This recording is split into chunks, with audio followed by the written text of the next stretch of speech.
Hello and welcome to the SmackDown review. I'm Michael Sidgwick, joined by fellow Dudley boy Michael Hamflett to discuss everything that went down on Friday's show. But before we get into it, if you're a fan of this sort of thing, make sure to subscribe to WhatCulture Wrestling on Amazon Music, Apple Podcasts, Spotify, and YouTube for daily wrestling podcasts where we preview and review Raw, SmackDown, the show formerly known as NXT 2.0, Dynamite, Collision, pay-per-views, premium live events. We have question and answer time.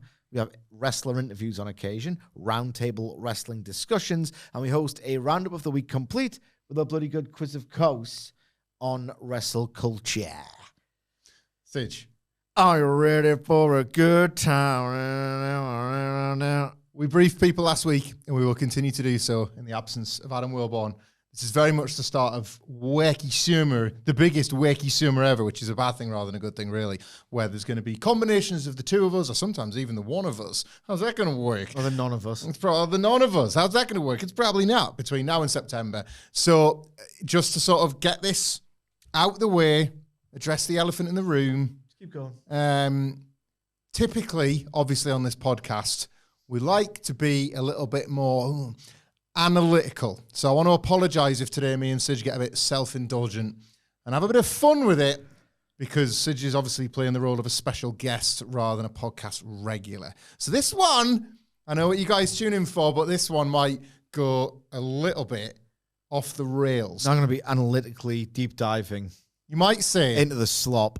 You might say, Sidge, if we were in a car, we were careering off the road, because that's certainly what happened to the MFTs as SmackDown got underway.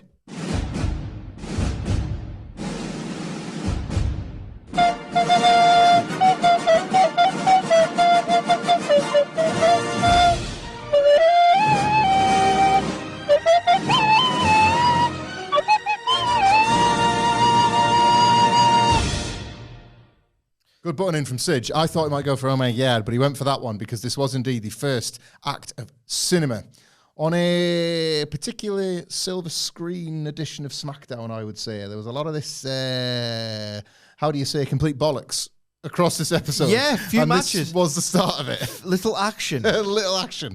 Too much, if anything. We start hot, not with the, as if they knew you were on the review, addressing the complaint of I'm getting a bit bored of these like sporting arrivals and people pulling the little wheelie luggage along. Not this week. Straight out into the car park, where the MFTs, led of course by Solo Sikoa, have been in some sort of crazy car wreck. There's debris everywhere. Poor Tongaloa's got a poorly eye. I reckon he's just walked into a door. Maybe. Doors are complicated, right? Sometimes you got to push them, sometimes you got to pull them. I reckon he gets that confused regularly. I would say so. What's that one again, boys? Pull? Okay. Right into his face. I'm going to praise one part of this before I am a little bit more critical of how this plays out later on. So there is carnage. Very staged WWE carnage. A couple of smoking cars, a bashed in bonnet, whatever. Tongalo's bleeding from the eye. The MFT's like, what's going on here? Postman Pierce, like, I need a drink in tie loosening form as usual.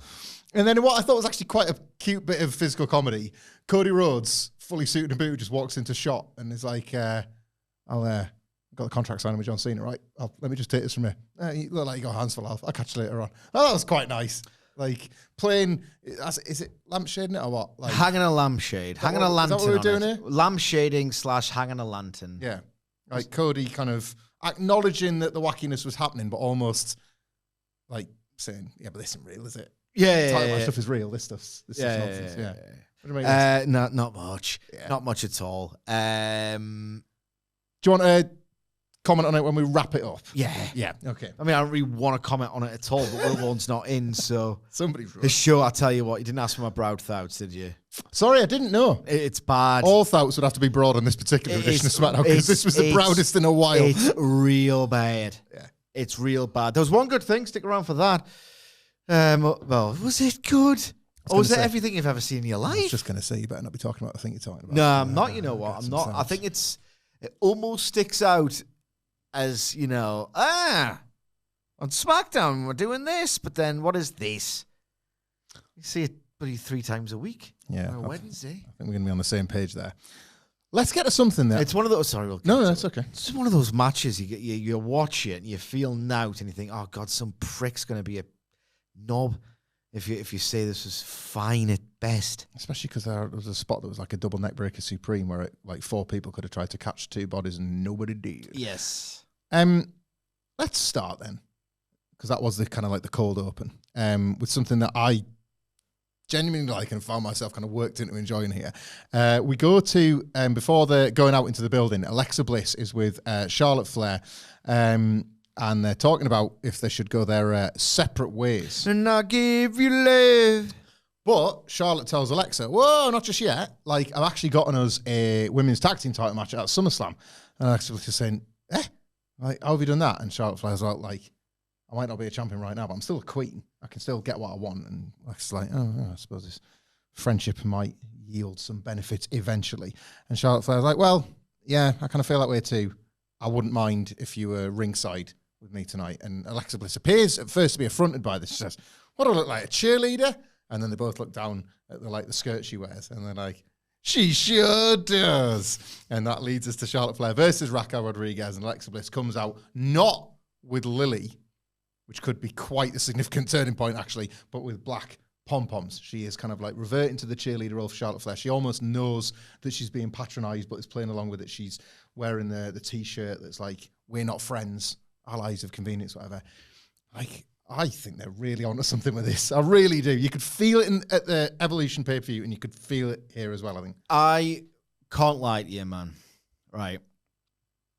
I knew, like, this was a scheduled absence for Wilborn.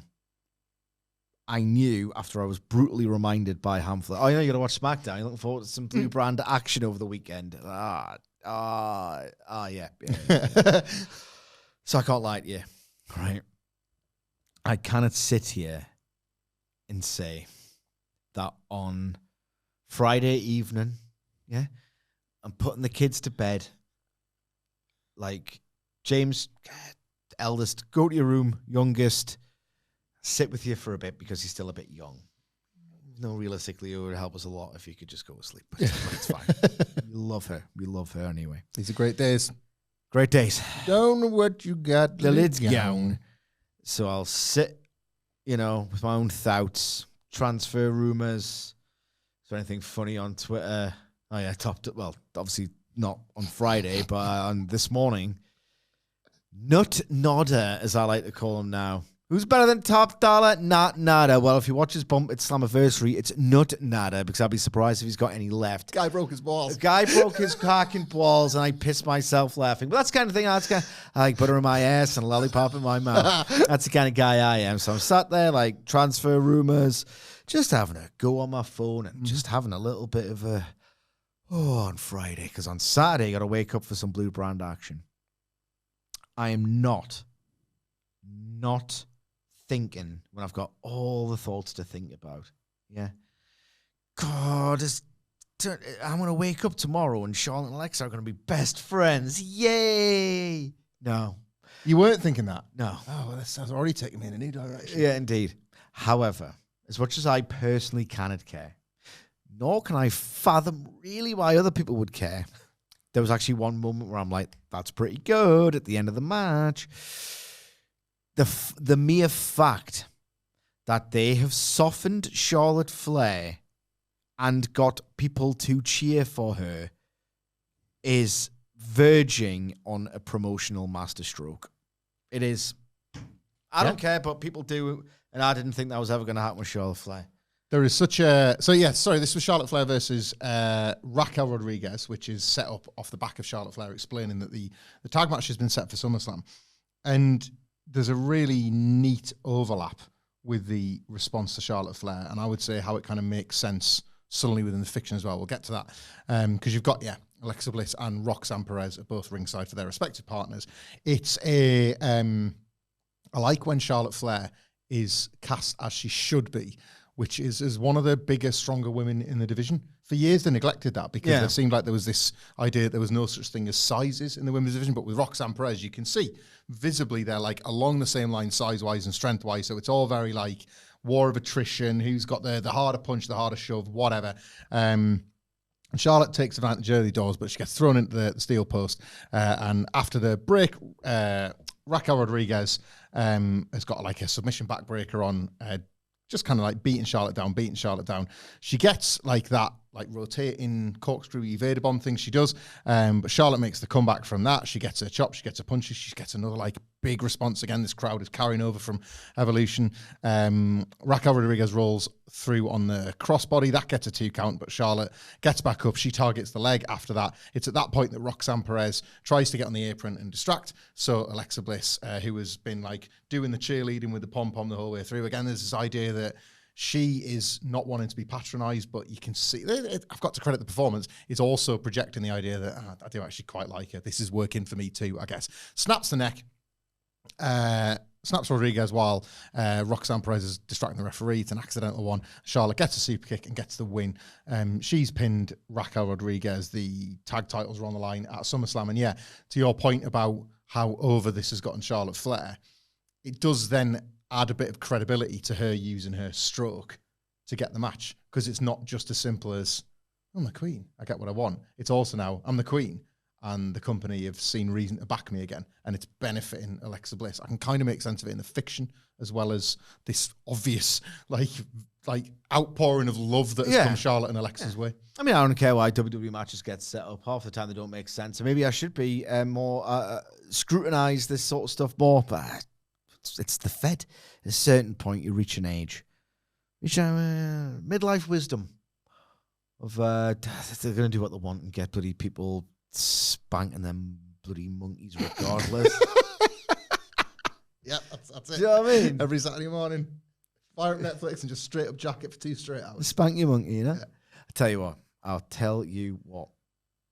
It's 9,500 people per building. Yeah. This match, halfway impressive in that Charlotte Flair generated babyface reactions. I mean, you never say never in this business, but for me, that was almost like a never. That was genuinely one of the fabled nevers in what, sort of February, March? Yeah. Right. The match was neither an out nor stomach. It was kind of just there. And I will say that Hot and Cold, not a good nickname, don't take it on, but it's very apt for Raquel Rodriguez. Hot and Cold Raquel. Sometimes she looks like she could do something. Other times she just looks like she can do nothing. Yeah. This is kind of one of those nothing things where I don't think there's anything drastically wrong with it, but like, Jesus Christ, if you're going to be a powerhouse, and that's the style that Raquel does, some of the sort of like gentle delayed landings from her power moves just take me out of the matches. Like, she ever just thrown someone? She recently made a point on, she'd taken some advice, like Kevin Nash had said on a podcast, well, she needs to do less. And it was one of the things that could have got swept up. And she actually said, well, if Kevin Nash has given me advice, I'm not going to take that personally. We were booked like for like. So that makes, I'm going to listen to his advice and I'm going to do less than that. Is this, I've used this analogy already today on some of the news that you can watch that me and Sidge also recorded. Like, is this a little bit of the manager simply not being able to say, be as good as me? Because she could follow that advice, but like Kevin Nash was cool. Diesel was really cool. He was cool. Diesel was cool. Cool. And you can't really you can't teach that. You can't manufacture it, can you? Not some wrestlers can, but only the very, very talented ones. And I don't think, you mentioned about throwing people, and I visualized in that moment when Diesel would just lob a jobber across the ring. Even if she did, I don't think it had necessarily come across as cool or as effective as Kevin Nash did. No. But you could also, like, was it, I know he's a piece of trash, but Davey Richards once said, and Davey Richards is never a man who's been cool, really. Not in the same way as a Diesel's cool. And I know he's a dick, but it's a funny quote. He was talking about his like a total aversion to sports entertainment and the idea of being like an entertainer. It was all, funnily enough, it was very serious. Yeah. Very serious business for Davey Richards. And he was I am not an entertainer, we know. He said, it's like one of those things where it's so stupid. You know, there's a certain type of quote where it's so stupid that you think, like the cow's opinion, moo point. Yeah. Where something's like so stupid where you think, I get it, you're just not very good at explaining it, or you've used a weird analogy or whatever. Like David Richards would say, I don't go out there to entertain. I want my matches to be so attritional and competitive that they become entertaining. Do you know what I mean? Mm-hmm.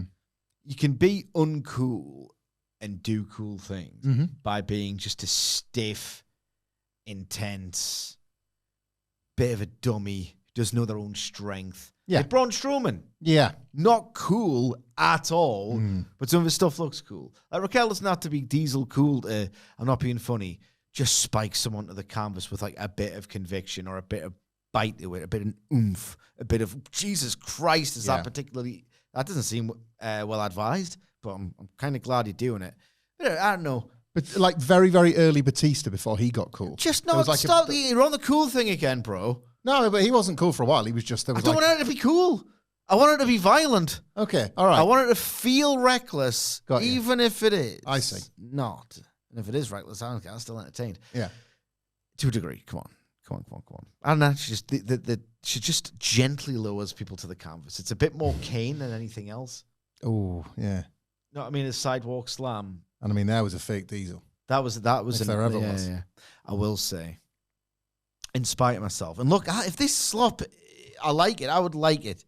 I've got no pretensions whatsoever about my wrestling taste, right? If I did, I would say, Dragon Gate's on the come up, great show at the weekend. And I don't care enough anymore to try and be cool. Yeah. I don't say, like this WWE thing, I better caveat it in loads of praise, right? Just to try and make people think, I'm still cool. I'm not, and I don't give a toss. We're not friends. We don't celebrate like that at the finish. So Charlotte Flair goes over to Alexa Bliss and like, we did it. And they're about to embrace. Like, we're not friends though. Yeah. It's a genuinely good bit of storytelling because if they can keep this up and then win the belts, that's the proper stuff to me. when they're gonna have their hug, she's gonna jump into her arms, isn't she? Like the big and the little contrast. They're gonna win the big and the little contrast, and the idea of Charlotte Flair completely defrosting. Yeah. Because she's a bit of an ice queen. And she herself has said, I can really feel cold or appear cold on TV. People have been wanting this out of her for like literally years, and they might have found the vehicle, and you could get a massive pop. There is a monster pop on pop. the card here. Yeah. And I'll be devastated if it's all a red herring and they lose and it's for the feud. Do you know what I mean? They could do that, and that's fine. I just want them to win the belts at SummerSlam. On a much, and I don't hold this thing that I'm about to compare it to in any great esteem, as entertaining as it was at its best, right? And you could argue it wasn't a good idea for the company and etc. On a very small scale, if there was a plan, Charlotte Flair, turn on Alexa Bliss, quickly, this was just a little vehicle to get to the program. It's really working in terms of that your plan isn't as important as Charlotte Flair maybe finally clicking as a babyface. I mean, you've wanted that forever. Yeah. A bit of better than you Bebe vibes in, hang on, if this is bringing something out of a performer that we've not seen in the same way, Adam Cole feels like a star here. Let's go with this then. Charlotte Flair feels like a babyface. Let's go with this then. Don't do it to swerve people. It's them. Personally, don't give it. Go out of business. For all I care, the Fed. Maybe you deserve it. If they want to make Charlotte Flair a babyface, and you could argue that has been the ambition since, 2015? They've always, it's all for you, Charlotte. Do you know what I mean? Yeah. To keep this up, because it's working. I've got some long-term fantasy booking of these women's tag titles that unfortunately see Charlotte and Alexa not winning, but I am changing my ways to try and make it work that they can at least win the battles of SummerSlam, even if they have to lose them back. Yeah. Just to get, because it's in a stadium. So you maximise that pop. Got a while before what's her face, Liv Morgan comes back. I would love them to get to, how like they've been quite heavy-handed with how the Fed, with how Rhea and Io have developed like a proper mutual respect. And yes, there's a triple threat at SummerSlam. I respect you, but let's fight. That's where we're at currently. That's my Australian accent. But I think when Naomi retains, respect you. It's just that. I respect you. It's just that that now we must fight. That without the fight, right? Just a simple respect. And then you do Io and Rhea fighting the Judgment Day in Perth, and like Io's taken out the whole deal, and they're 2-on-1 in Rhea. Watch me. And Liv Morgan to get to the Judgment Day subs in, and Liv and Rhea as the tag champions. That's what you think about all the time. Like, that's how I live my days. Just on the train, Hamflett's got that furrowed brow. He was having his pop selection. headphones in. He's got something on, I don't know, Block Party, The Cribs, both bands. All two bands. All two bands. And he's like, he looks, oh, there's a guy just had a day at work, just listening to his music. How did we get Alexa Bliss to Perth? Yeah. Maximise the moments. That's what I say. Carpe diem. To seize the day and use it to think about how to get Jacob Fatu all the way to WrestleMania 43. Time well spent. Sidge, I think it was worth him caveating when he's going to dole out praise for WWE, because I imagine there's a lot more to come. And to that end, we've got Postman Pierce with Jacob Fatu, and he's explaining to Jake, he keeps calling him, which I find annoying. Apparently, he's a person of interest in the police's investigation at this car crash that took place like an hour ago. Jacob Fatu's obviously not happy about this. More on this later on. There is a hype video for Tiffany Stratton versus Jade Cargill. This attempts, somewhat successfully, to draw parallels between the two, but how Tiffany Stratton has been able to follow through on the potential, whereas Jade Cargill has not. She's become distracted by Naomi. She's had titles but lost them, whereas Tiffany Stratton's rise has just gone like that, straight line in that direction, and that'll be the difference between them at SummerSlam. There's 2 SmackDowns left, but I would love it if WWE could show a bit of discipline here, because I think what they set out to achieve was you wouldn't have necessarily expected it with Stratton and Jade Cargill, because they've got different skill sets. But the idea of making them similar, I wouldn't normally ask for this. Is there an argument here to just do away with promo battles and make this the sporting contest build? Like, they are both freaks of nature, athleticism-wise. Who's the better woman?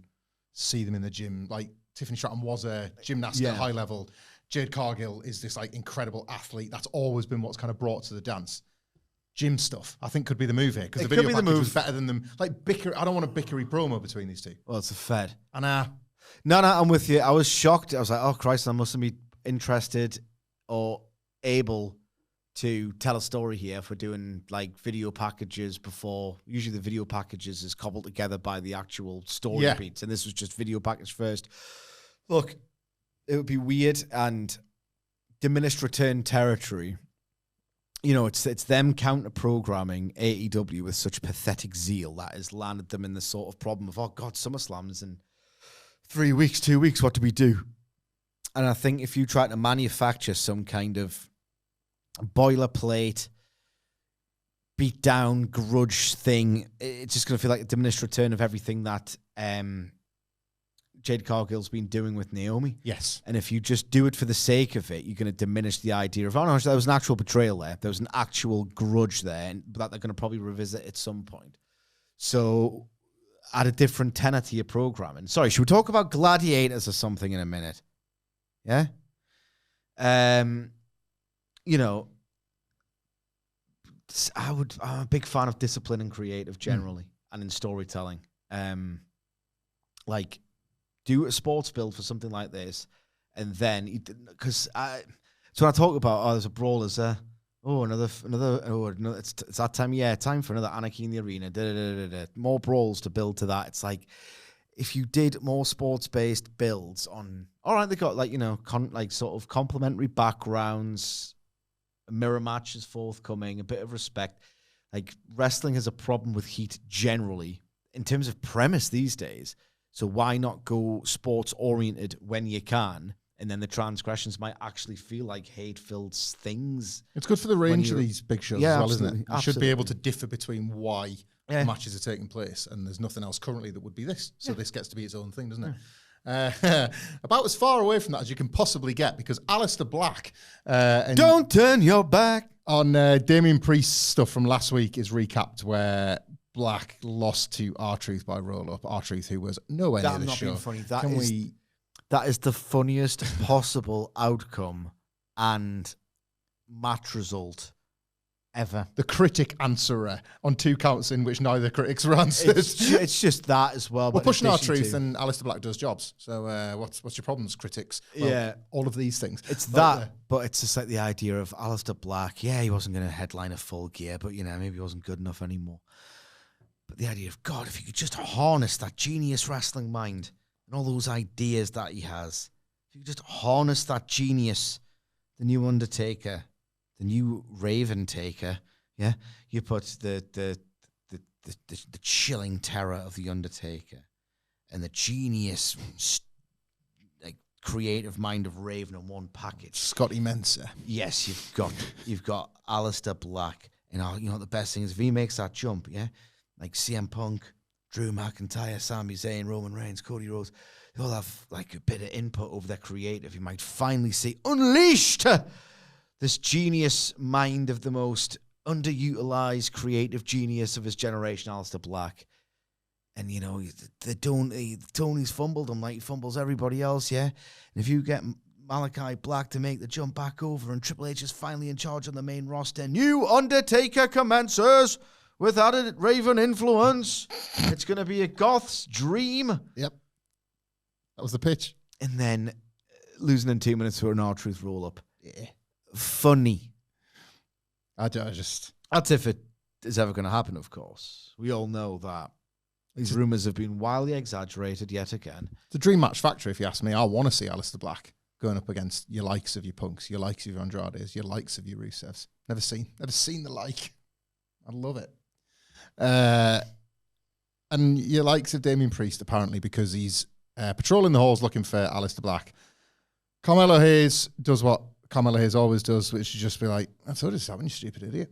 You stupid slut. And Damian Priest like, say that again. Do you want to do something about it? And Hayes like, yeah, actually, let's have a match. Bare knuckle fight. And that's the match booked for tonight. It's Carmelo Hayes versus Damian Priest. This was weird. So Carmelo Hayes has done not much about for this year. Or last. Won the Andre the Giant Battle Royal. The relationship with The Miz was genuinely starting to Where's The Miz? Well, this is it, right? So, that was starting to get somewhere, I think. That ridiculous Andre head chain that The Miz gifted him was very funny.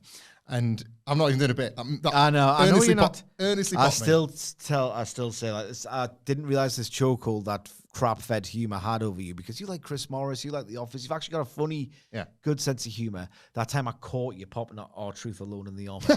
Yeah. I sort of walked in and you're having a wank. That's how embarrassed I was for you. I don't know. It should be more embarrassing, to be honest, because some of those R-Truth skits are terrible, but when he gets you, he gets you. So this was constructed in a way that sort of made Damian Priest a little bit of an Aggie arsehole rather than Carmelo Hayes, the mouthy bastard, which is what they previously been going for. And this match, for me, followed that through. Carmelo Hayes is not cheating, but he's having to slip in and take the advantages because Damian Priest is bigger and he's a babyface. Yeah, there's a size discrepancy. And just Carmelo a weird Hayes match to book, I think. Yeah, it was. Because ultimately, every time Carmelo Hayes did it, you found yourself, it's just a match. I don't need to give it, I'm not as good as Will one at the recaps anyway, but it is just Damian Priest taking physical dominance. Hayes slips out for a bit, tries to grab a hold. Priest powers out. It's all big punches and big kicks. And then there's a point where Carmelo Hayes is able to actually get Priest down so he can hit a frog splash. But again, Priest powers, kicks out of that too, and then takes back over. It's that formula looped until Damian Priest is walking across the ropes for his version of old school. You mentioned The Undertaker. And then Aleister Black runs in, gets the DQ, takes him out, does his look that's supposed to be all dead profound and you silly fools. And obviously Carmelo Hayes sort of scarpers out of there. He didn't look like he'd Carmelo Hayes is, he'd gotten away with one in any way. He looked for all intents and purposes, he was just doing his best out there. And Damian Priest was sort of having no choice but to take his frustrations out on somebody. I thought this was notably bad booking and bad matchmaking for the story you're trying to tell of Damian Priest, a man whose mind is becoming infected with the maw of Aleister. Yes. I didn't get that at all. I was just he's actually struggling to out-wrestle Carmelo Hayes a bit. Yeah, I mean, I tell you what. Levesque was a storytelling genius. The fans had, Road Dogs show. The fans had no idea how to respond to this, really. Who's the babyface in this Damian Priest versus Aleister Black feud that's happening? It's Priest. When did Aleister Black do anything to turn heel after initially targeting The Miz for reasons? Yeah. You know what? If you don't talk complete bollocks every single day of your life and have a clear character motive, maybe you'll get reactions. Maybe you'll get thrust up the card.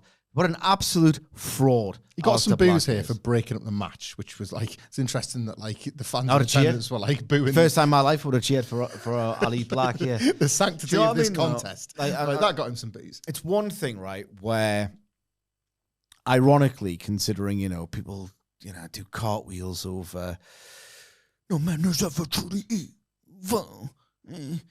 He's like, Derek Alistair Black. God, if you want to watch goths so much, why don't you just go to bloody Donington Park? Or why don't you go to Ozfest? Gantrillions. You know what I mean? Just like this need for people to have some kind of goth, spooky wrestler drives us nuts. More on that in a minute. Oh, why I tell you what, like,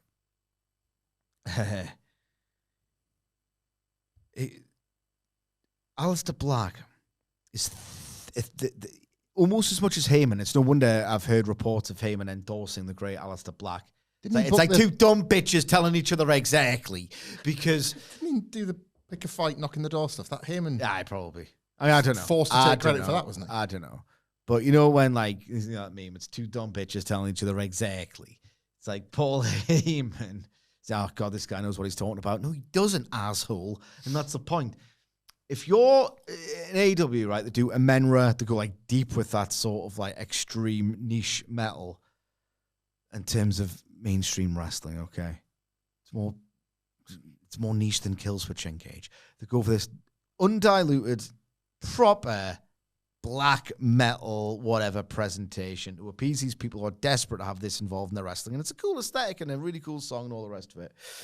This idea that, like, Aleister Black is going to have to learn to talk normal. Do you understand? To stop talking complete bollocks.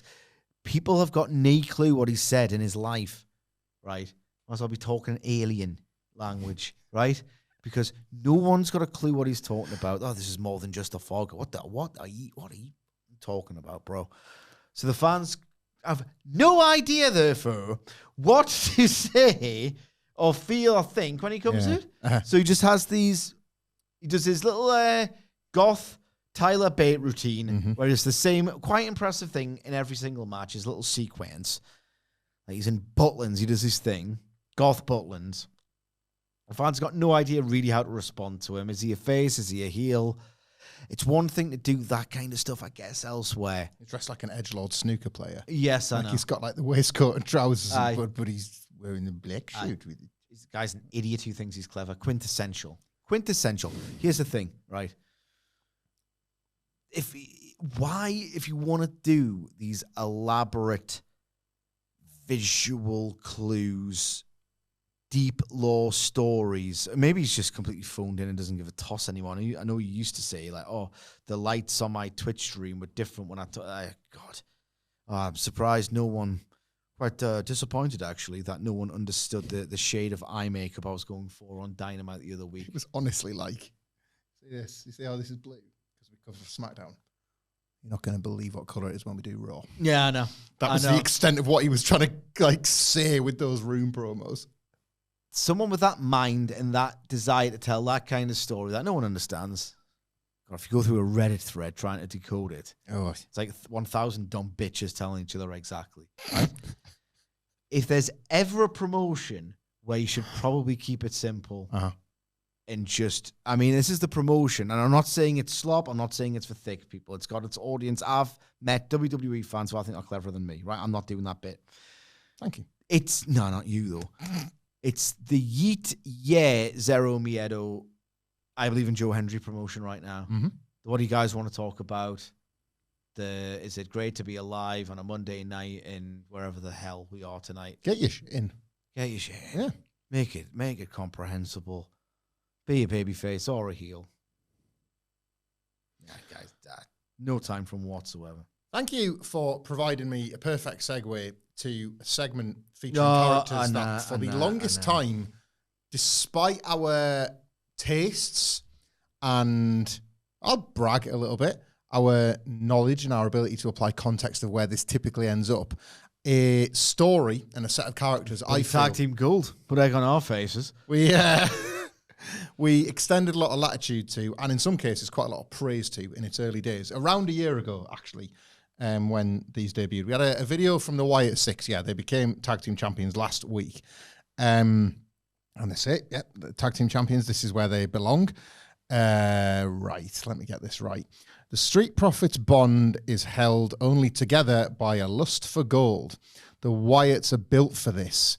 Their bond is shared blood, and they'll strip the tag teams of their desires and burn their vanity down. Let the Wyatt Six be your guide. All you have to do is follow. Can we say this week, sometimes it's just nice in wrestling to have this like thick black line, isn't it? Like a point when you can say without question that this is the point of no return.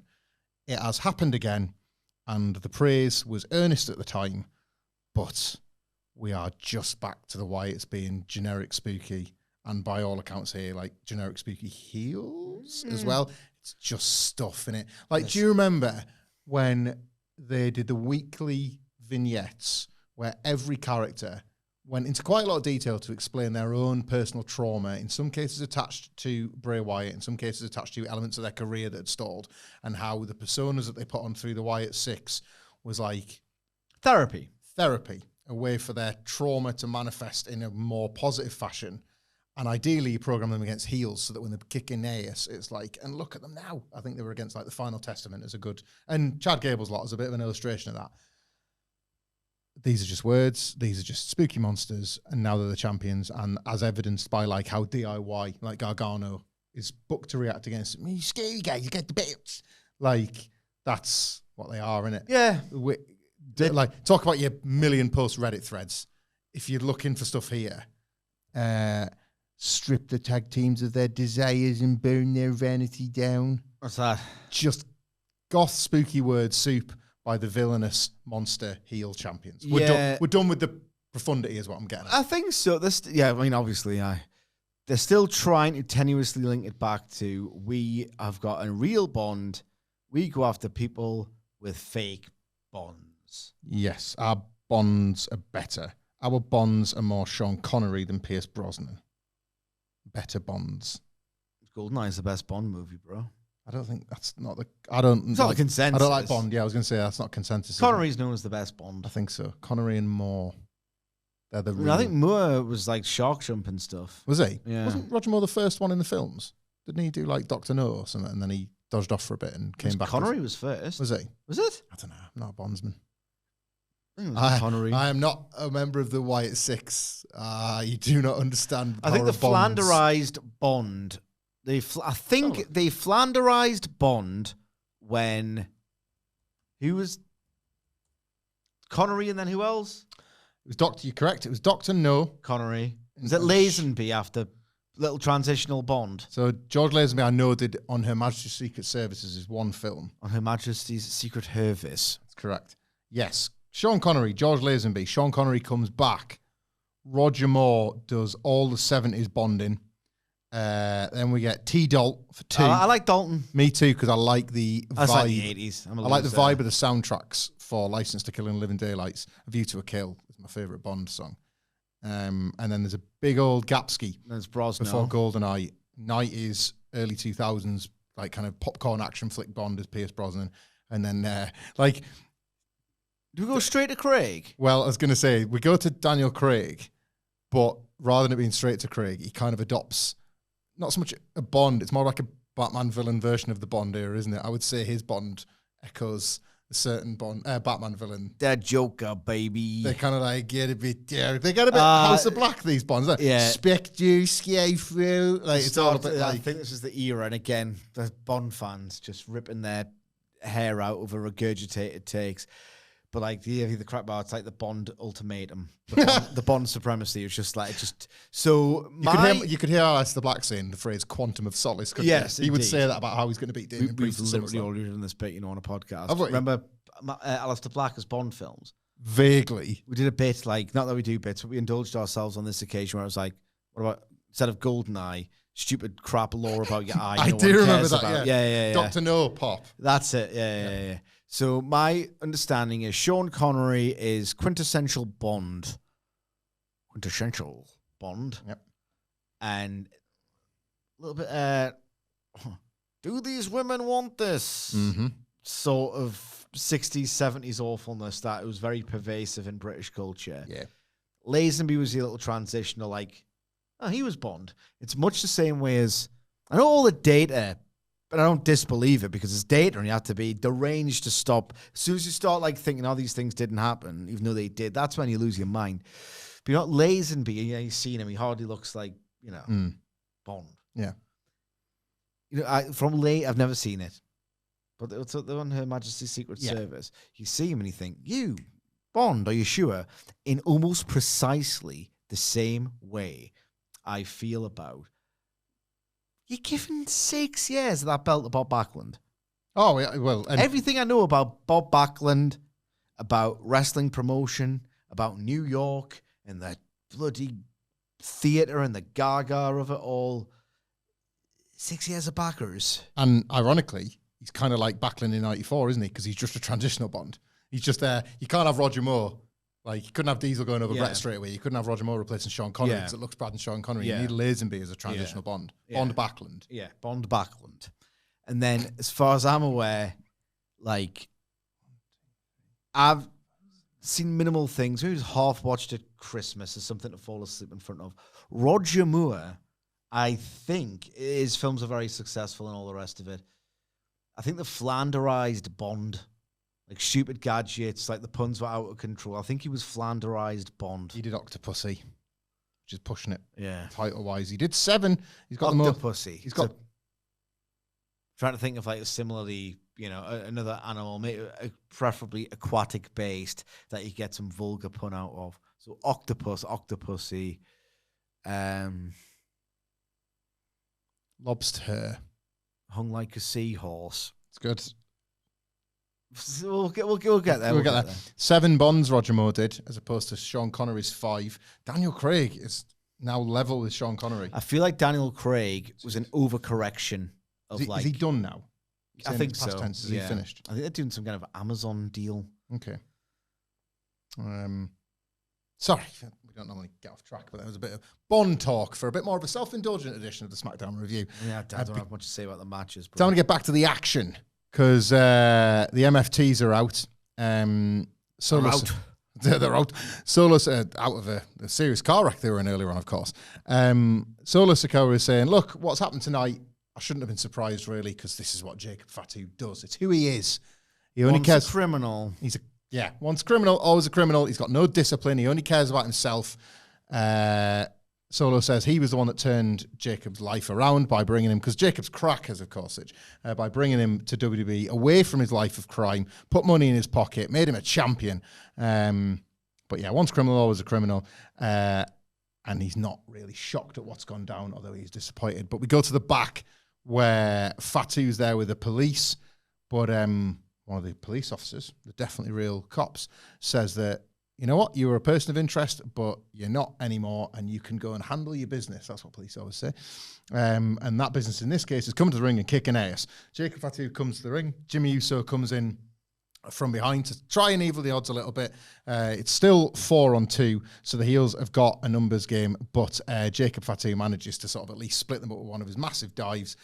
Tola Tonga keeps no selling, but JC Mateo and Tonga Loa get their aces kicked as Tola Tonga and Solo decide to retreat down the aisle to get away.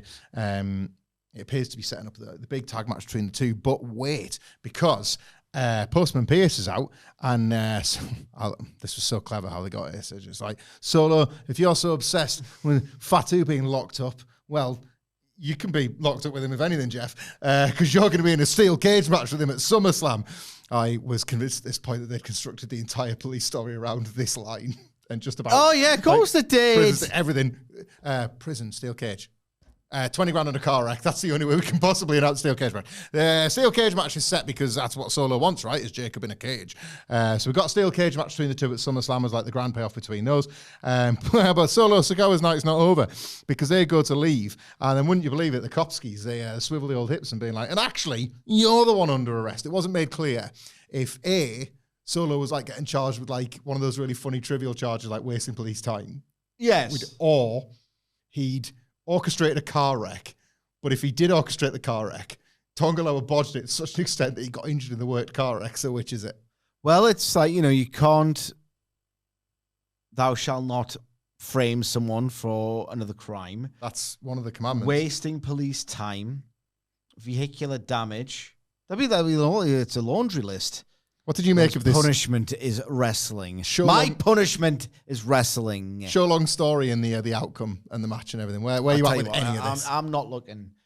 It's Solo Sikoa is with a degree of seriousness. WWE has also realized clown. That's what you can be, sir.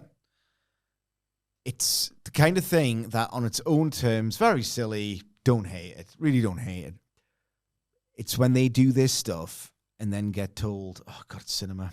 It's just the layers of storytelling. And again, I know that's noise that I shouldn't be paying attention to, but you cannot be known as the company that tells the best stories and give me slop like this and me not bury it. I will say, it's a vehicle.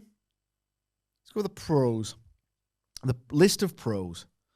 It is a vehicle for Solo Sikoa to be a clown and Solo Sikoa being annoyed at everyone else around him. And like, this isn't meant to be happening to me. Not unfunny. I think it's, seasons 1 and 2 of Arrested Development, but it's not funny. The once a criminal, always a criminal. Now the story of a wealthy bloodline and this stupid clown that had no choice but to do something with it whenever he left. When Roman couldn't be arsed anymore. Once a criminal, always a criminal. Manufacturing a thing where you can get behind bars in a frame. You know what? If I'm 14 years old and it's 1999, I'm getting a lot of laughs out of this. Yeah. And there's been worse. I'm now 39 years old. There's more some laughs, is what you're saying. No, more like this is junk. What have I done with my life? I want to write a novel. I would read that novel. We rarely agree on what constitutes slop on Fed television, and I am extremely patient to mainstream adjacent stuff. You book celebrities for that reason. When the celebrities get you your spotlight and it gets used accordingly, purpose served. So if we're grading what I saw next on those terms, success, I suppose. Jelly seems popular amongst the wider American audience. The American folk. So fine. But they showed Jelly Roll, Randy Orton, Logan Paul and Drew McIntyre on Jimmy Kimmel, like having a brawl, and then Jelly Roll put Logan Paul through Jimmy Kimmel's desk. And I found this to be like absolutely excruciating. I don't know if it's the first time in a long time that I know like wrestlers make it onto chat shows, and even like ones that are working with celebrities do like the circuit together. But maybe it's the first time in a while I've seen like a physical altercation where nobody, not a living soul, like winked down the lens at any point. I've seen a chat show get recorded live. It's a really awesome experience, and there's a lot of comedy writers. What did you see? Seth Meyers. Me and my wife went and saw a taping when we were in New York one time, and you can see some like nervous writers down near the front hoping the jokes get picked or like looking to see what gets laughed at and all that kind of thing. But then celebrities coming in. There's a real it's a nice mixed atmosphere, a bit of live music, that sort of thing. I so rarely care now, A, because of my age, but B, because of the way in which the perception towards pro wrestling at large has changed. It just exists as this hobby. There's just less of it's fake, right? As the Undertaker's in. It's just a thing. It's just sat there on Netflix being a thing. Y'all like that So I got New Orleans and I went for Mania 30. Yeah, I think... What are you in town for there? It's WrestleMania. God, one of those.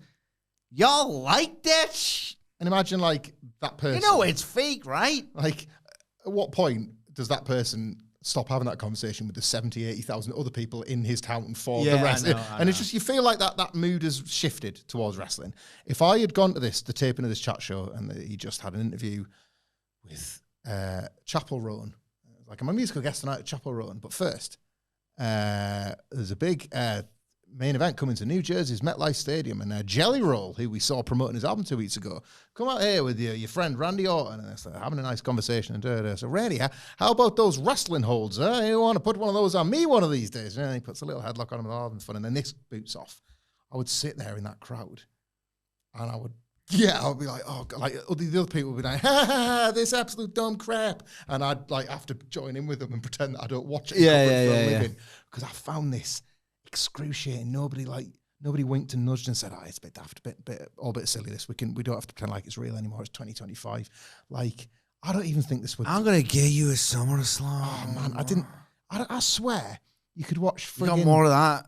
More of that coming your way. It's your future. Like, Hogan dropped friggin' Richard Belzer on his head. Made him bleed. And it felt more like tongue-in-cheek than this. I found this tough to watch. I know it seems like I've laboured on it, but I was just like, what the hell was this? Yeah. Who could possibly, like, if the whole point... Who was this helping? I don't know who it's helping. Other than what noise, it's helping. Make noise about the show. Yeah, make good noise. This is poor noise. You don't want to make poor noise. Everyone says that. That's true, yeah. Like, is there a single soul watching this other than, kids, our age kids? Or should be watching, like, late night? Whatever. Yeah. Bloody hell. God, I've got to watch this big real fight at SummerSlam. Better sign up for the fat cock. See what Jelly did to Logan Paul on Kimmel. He's putting through his desk. Fake charmless trash. They have to get the desk replaced, and I wonder if Logan Paul's like broke his back. Tune in the fat cock and find out. Guess so. Just didn't like it at all. But it's what they're doing, I guess. Stephanie Vaquer and Alba Fire goes 2 minutes. Devil's Kiss, SVB. Vaquer wins. Piper Niven. Where was this? Where was this? Can you find out for me, please? I can't. Because I've got an environmental, guy who needs to check. This was the Frost Bank Center in San Antonio, Texas. Okay, give me 1 second. San Antonio, Texas. I need to do some preliminary investigations, guys. If you could just bear with me, your environmental officer of the podcast. 2 seconds. Where are we? There's a dive from. She still look like Kaylee Ray? Alba Fire. Alba Fire, that's it. A dive that looked like it literally wiped somebody out, and that someone, Vaquer, was not caught. Some of the work, for as little as this lasted, was, good. See, now, according to Gemini, which isn't reliable, according to me, your environmental officer, San Antonio is, present tense, experiencing a rat problem with reports of infestations in both residential areas and at least one school. Residents have reported large rats, rodent feces, and damage to their homes, indicating a serious issue with rodent control. Schools have also reported rat infestations with concerns about student safety due to exposure to rodent droppings. Get all sorts of... Take it from me, your environmental officer of the podcast. You can get all sorts of Superintendent Sidgwick. Yeah, you can get all sorts of sick messing with that stuff. You don't want to be doing anything like that. Have I got any more substantiated findings here? There's pest control companies that can get rid of them for you. You can use mint oil if mice get in there, but we're talking about rats here. And it's no surprise that apparently, according to me / Gemini, that there is indeed a serious rat infestation issue in San Antonio, Texas, because when you watch this match... There's a big department store in San Antonio, Texas. You see, it's a clothing shop. Yeah. And it's like double fronted. And it's called Cotton On, which is a nice play on words, isn't it? And people... I imagine, can dress wholly from that shop. Well, here's the thing, though, because like this shop in this arena, it was so quiet, and there was such an abundance of rats that you could hear a rat piss on Canton on. Every seat in the building. Yeah. Piper Niven tries to attack, makes a bit of a pig's ear of that. Stephanie Vaquer makes her own save. Presumably, this is... She almost fell over, didn't she, Piper? Yeah. She did. Yes, she sure did, Nobs. Sure did, sexy. That's right, sexy. This is presumably setting up Stephanie Vaquer and Nikki Bella versus some version of Chelsea Green and the Secret Service as a summer to do before Stephanie Vaquer fights the champion. Summer of Slam. Yes. Indeed. Before Stephanie Vaquer's match in Paris. Indeed. They want to do, it's like complete silence for... Technically halfway proficient. Devil's Kiss gets the proficient. Well, I'm fucking talking, bro. Sorry. Silence, soundtracks, technically proficient halfway work. Gooner's come out for Devil's Kiss. Finish, silence. I maintain, I think it, like, once it got out of the hands, the greasy mitts of Booker T, I feel like this moved from Gooners to being Stephanie Vaquer's version of the 10 punch in the corner. Like, but Wade Barrett's not doing it. Ordinarily great commentator, Wade Barrett. Ordinarily great Wade Barrett. He's at it with this. He doesn't go, he doesn't watch this.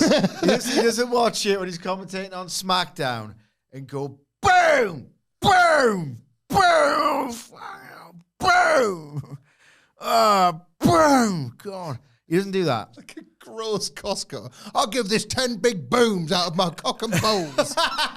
Boom! Oh, God. Every one of these kills me, Boom! It's like the demon. Like, every time I boom, I lose a bit of myself. Yeah. He did say, though, God, I could watch that for 10 minutes straight, Joe Tessitore. I'd like to see that put just to study the technique. So he's gooning. Let's put that to the test. 10 minutes of Stephanie Vaquer Devil's kissing someone. All right, then, wait. Call it. He'll die from booms. Wade Barrett spunked himself to death. Yeah. At the desk. Kathy Kelly's with the Street Profits. They want to get the titles back, but she obviously references the number one contenders match coming next. It doesn't feature them, and they say, "Well, yeah, like that's we'll be looking on." DIY rocking a shot, and I guess we'll see the tag division again, boy, Tomsy, and like you know what I'm sick of saving. Yes.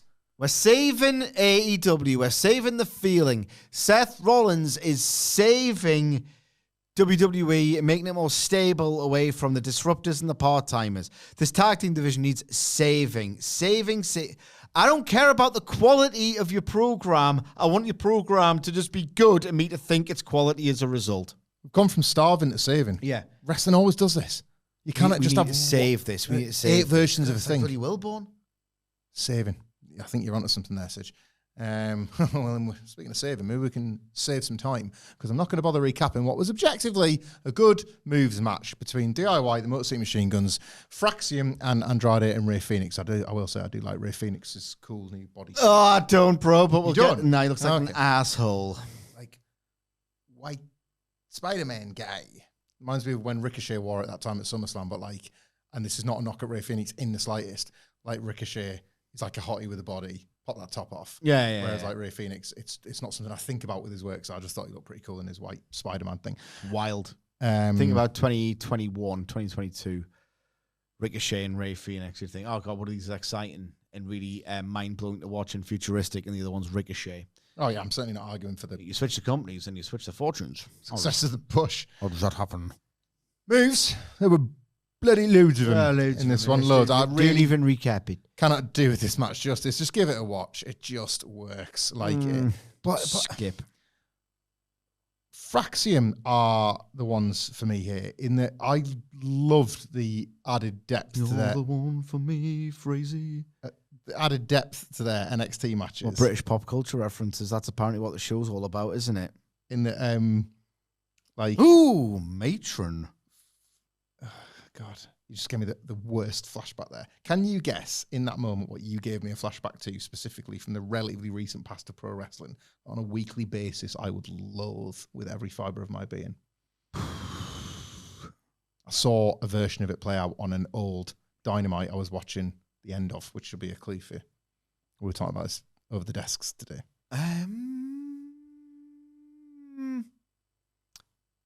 John Moxley. You're close. When you said, ooh, matron, I'll tell you. Oh, the man in the mask. Hey, Excalibur! We'll after the show, boy. You'll taste the old Mr. Kipling's cake. That's very funny. He said English stuff.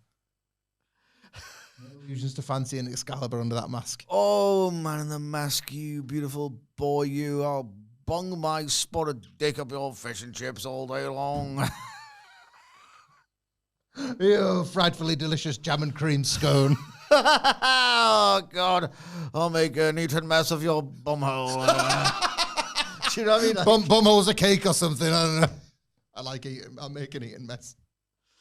You say that stuff all the time. There's anything wrong with it. It's just you witless. He thought he was partner with it. It's the man in the mask. And then he would get a supercut, and it was like, where's the joke? Oh, man in the mask, young boy. Oh, you sexy young fellow, you sauce pot. Come and have a British drink with me, because I'd love to teabag you. Oh, yes. And after I've done that, I'll jolly real. You know what I mean? You're meant to be this like incredible. Yeah, well, the BCC, while Moxie's like, I'm with him because we're the hardest ones. We're the hardest ones. We're the hardest ones. We look hard. We sound hard, and that's because we are hard. We're going to bring forth a new technical, violent era of in-ring style to All Elite Wrestling. Hello, Excalibur! Sick of the Elite and the stupid jokes. Yep. Oh, Excalibur. Gives a British food. Feed me. We've done jelly deals, chips, eaten mess, Mr. Kipling's cakes. What's under that hood, Excalibur? Is that a shepherd's pie just for me? That's good. Anything in fish? Well, I thought I'd already blown my beans, but there's some underneath that, man. Just going to say anything in beans on toast. Fish fingers, because they say fish sticks. Yeah. Oh, fish fingers. How many fingers do you like there? How many fingers am I holding up? Your ass. Anyway, yeah, DIY Motor City Machine Guns, Fraxium, Andrade, and Rey Fénix. Like, it's spectacular. Is it? A bit. What did I like from this? There was the aforementioned air raid crash to nobody when it was supposed to be to everybody. Yeah, and I saw that tweet and everyone's like, how sick was this? How sick were these tits? And I'm thinking, it just look dangerous. Which can sometimes be cool. Yeah. It ends with everybody, what was that? Really, you'll know this word for word. That really great quote that JR gave that wound up the loser division of the AEW. It was something like, and we all just stand there like spring, something like that. Spring quails on a moonlit morning in Oakland. Yeah, he said his southern crap, but like it wound up like all the losers. Brandon Cutler was like, he tried to like say the same thing when he was involved in some kind of trios match or whatever. I'm just going to be there tonight. Watch me live, 8/7 Central on TNT as it was at the time.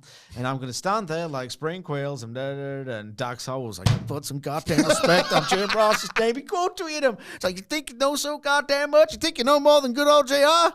Oh, see you backstage, boy. I'll give you a whooping. You better line up like a quail's egg for me when I do my dive, which is not technically what's part of the FTR Act, but we're doing that now. They all line up like quail's eggs, and Phoenix jumps onto the pack. It's pretty cool, isn't it? What you got there? Oh, the soundboard has crashed, eh? Oh, hang on. Maybe I was one of the last page. I see the last page on the board. Oh, my God. Egg. Thank you. And then Andrade drills Ciampa, I think it was, with a spinning elbow, and hits the message for the win. So they've got their big win, Andrade and Rey Fénix. They seem established as a set team. Now they should point out the Phoenix White ensemble was to match Andrade's. They've seen that they're just set in life as a tag team now. Love that. Imagine Triple H putting those two guys together. I know, it's crazy. The Lucha Friends.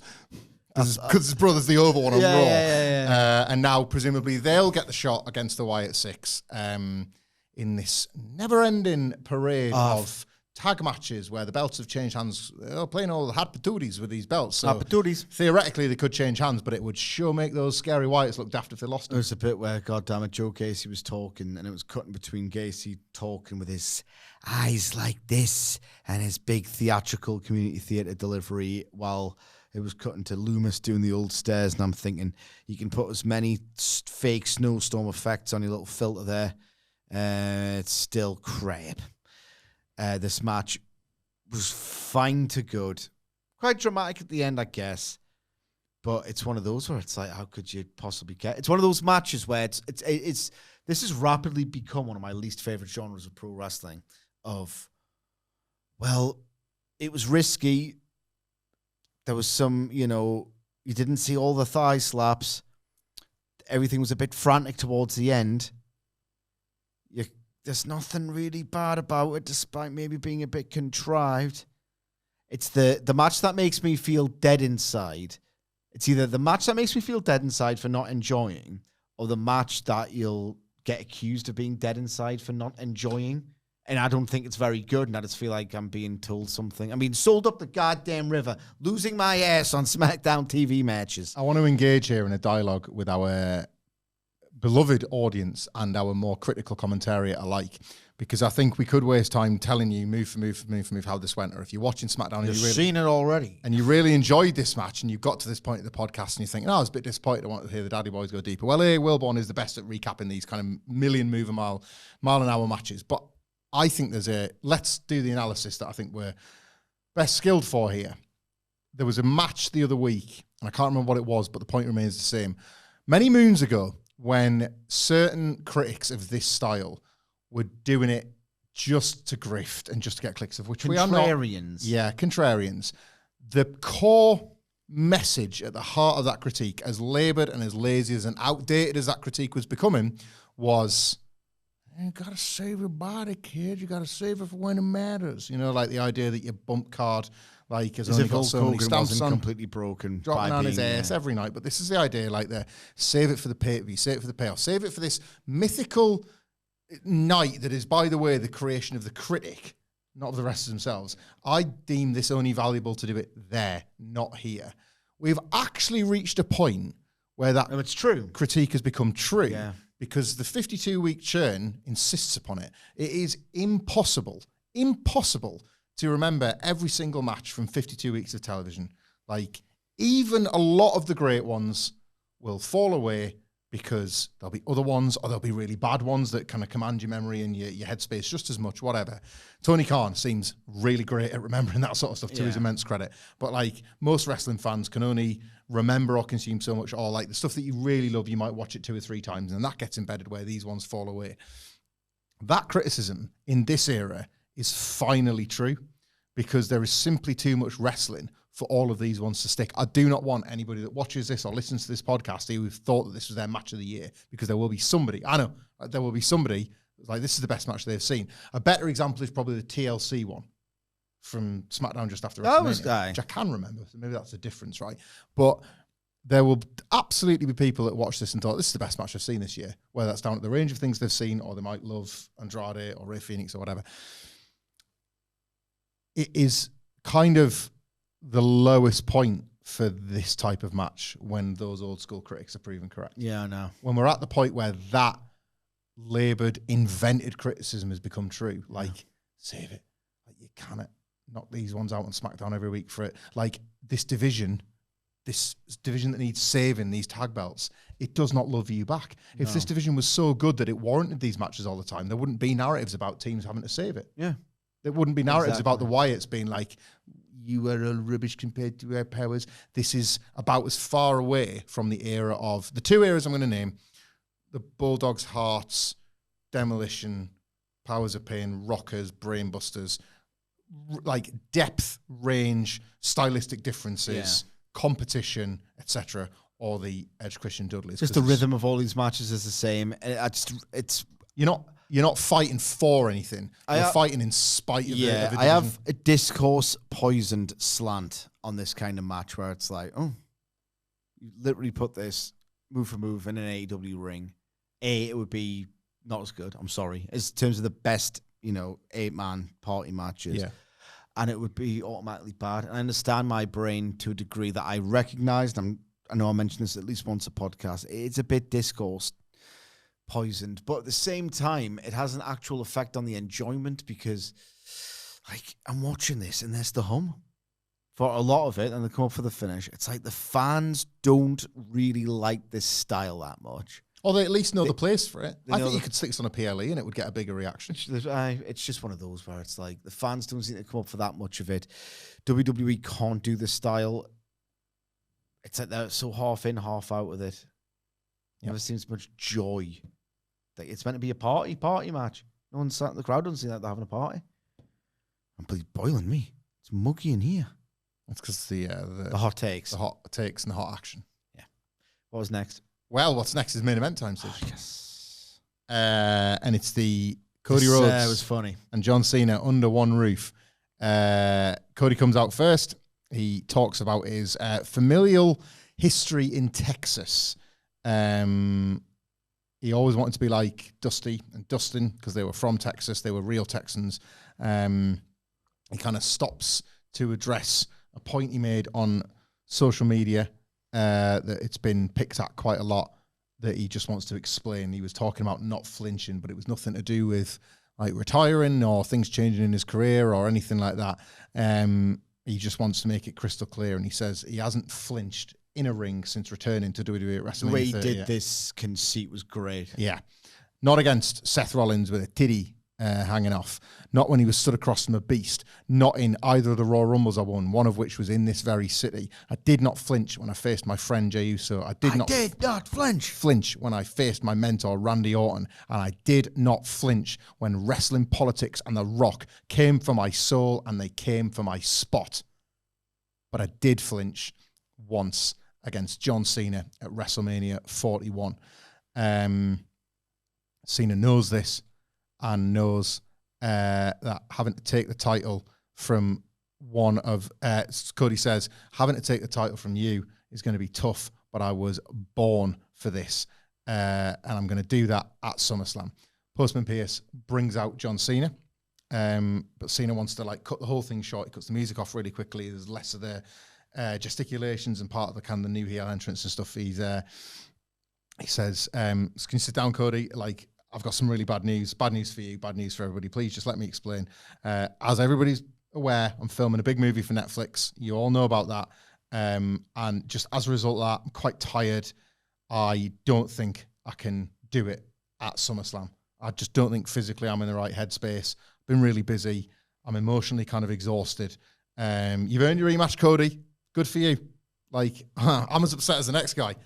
It's just SummerSlam's not looking good for me date-wise. Maybe we can do it in Paris or Perth, but I can't sign this contract because if I do, it means I've got to wrestle at SummerSlam, and I don't want that, and I don't think anybody here wants that. Big heat for this. He says, I know you're all upset, but there's nothing can be done tonight. Schedule just not working for me, and I just don't think it's best for business. They've done a sort of half and half effect on the screen, so you're seeing Cody's face awful reacting. I agree, actually. Just I think it was one of them on this, just really briefly. It sort of breaks the rule of television. You shouldn't do that. You shouldn't, if a TV show's never had a shot before, you have to be very delicate about how you introduce that shot. And to just do it like this felt like quite jarring. Yeah. I would have rather, I know people always still like say, when they show an old clip from like 2019, there's a gazillion cuts. I would rather Cena does this and then you occasionally cut to Cody. Yeah. And every time you cut back, you see him boiling and getting angrier and angrier. Because what happened was Cody had to escalate. Yeah, you had to watch the volcano from nothing to eruption, but in every stage rather than simply, oh, Cody must be pissed. He is pissed. You know, you didn't get that. You had to watch Cody's like. Some idiots thought it was a double turn on Twitter. What? That was the discourse for a day. Someone said 20,000 likes. You can literally see the moment that the babyface turns heel and the heel turns babyface. What was in reference to this bit? Apparently, right. I think everyone else was like mind boggled as well. I just didn't think it looked particularly good. Crap, there's ways to do it, but I don't like in general. WCW used to do it with the matches when you'd have like some wrestlers brawling in the aisle and some in the ring. And I didn't like having the two things to You know what I really don't like as well? And they seem to do it every year.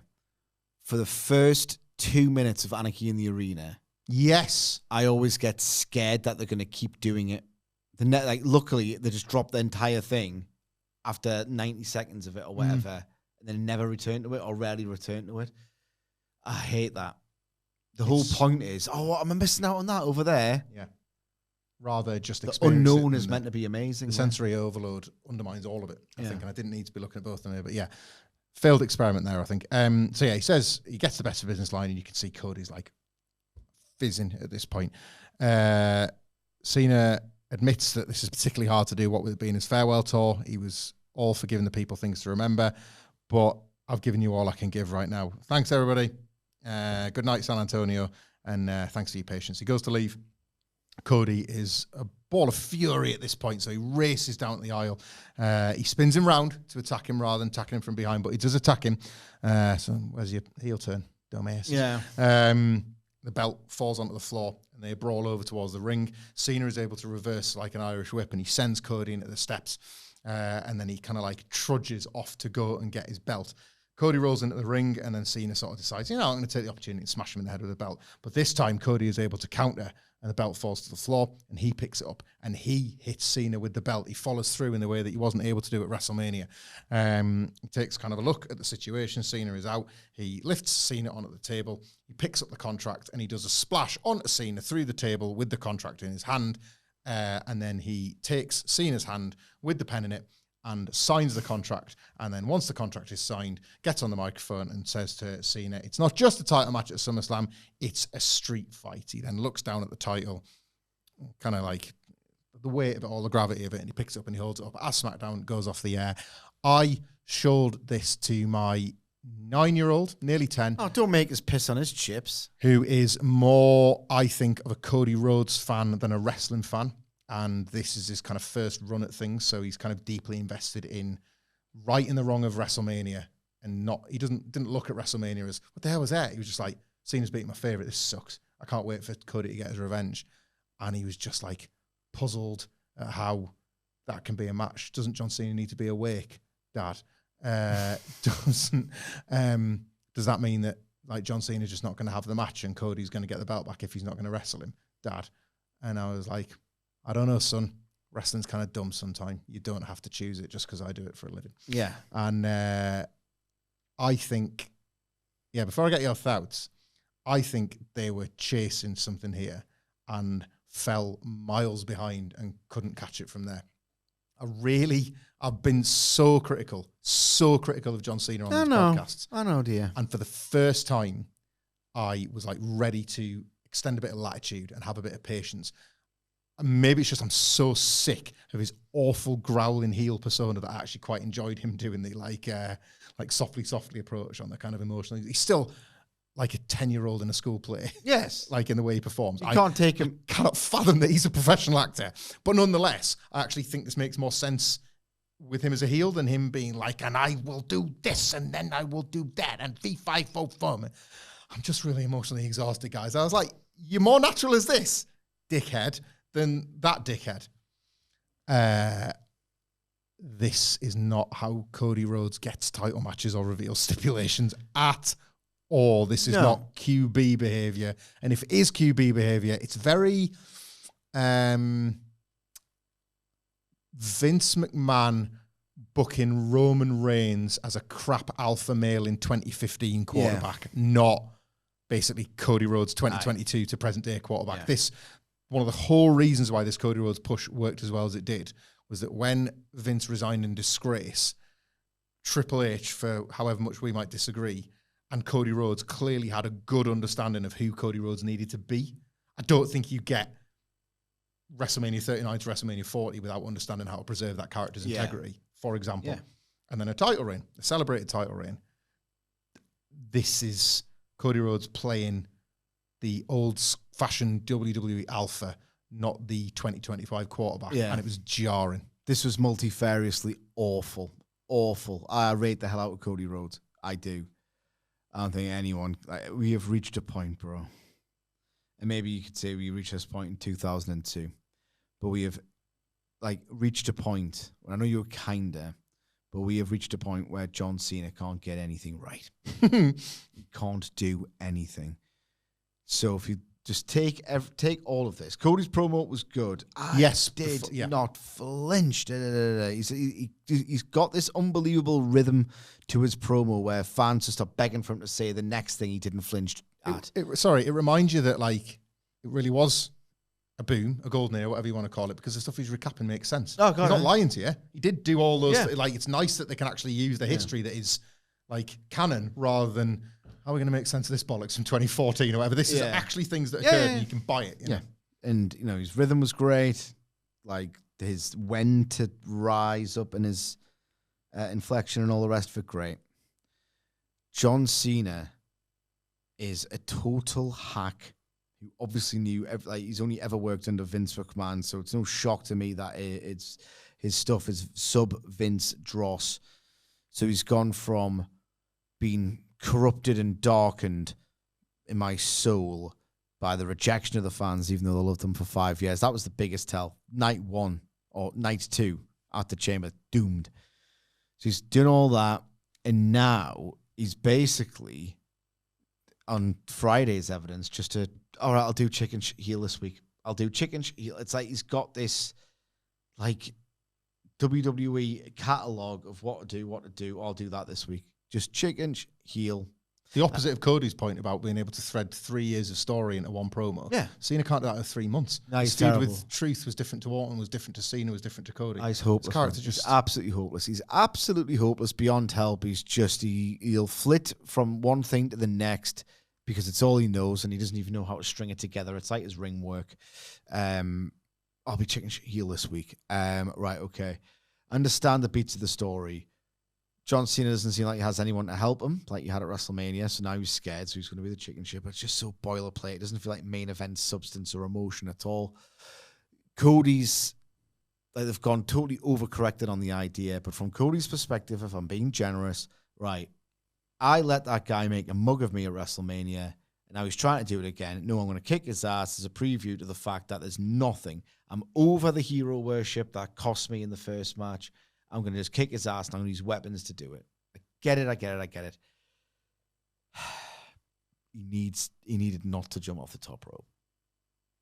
He needed to do, like, I don't know, a powerbomb or something because he looked bad. Contract in hand. He looked like an idiot. And I love Cody, but he got memed, he got buried, ridiculed on social. Yeah, I mean, the splash looks stupid, man. Deservedly so. Don't do that again. Let's not introduce a dive to the old repertoire. That's it's like a bit of a flashback to the Codyverse, isn't it? You know, when he just treat himself to a thing. Yeah. What enough for? Yeah. What'd you do that for? You set your back on fire. Why? That didn't jump out at me as overly stupid. That's because you don't know what good action looks like. Any more than other elements of this that I thought was stupid. I was all done. I don't think I need. Maybe that's where these heel babyface things are coming from. I don't need to, like, for Cody's dark side to be any more than just, like, reprimanding himself. Do you want to dye his hair black again? God, no. Like, he should reprimand himself. He made the mistake at WrestleMania.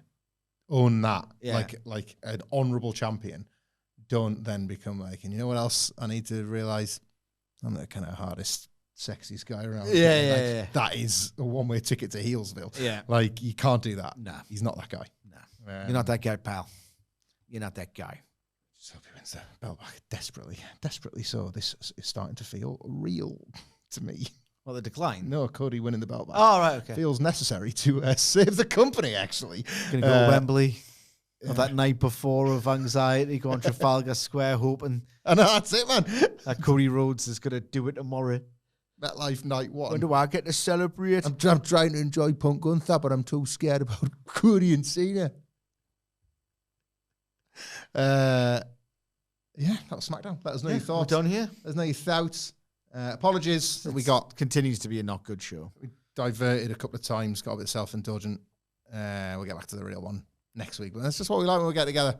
You get the real Dudley's relationship here when we're on. This is when this pro's off. Well, you know, the cats away, they might like to play, don't they, Sidge? And if you want to play with us on X, you can do so at WhatCulture WWE, where you can also find Sidgwick at Sidgwick. I'm at Michael Hamflett. Subscribe wherever you get your podcasts for daily wrestling podcasts, including on this very channel today, a Raw preview. That's also on audio feeds. And until next time, we will see you soon.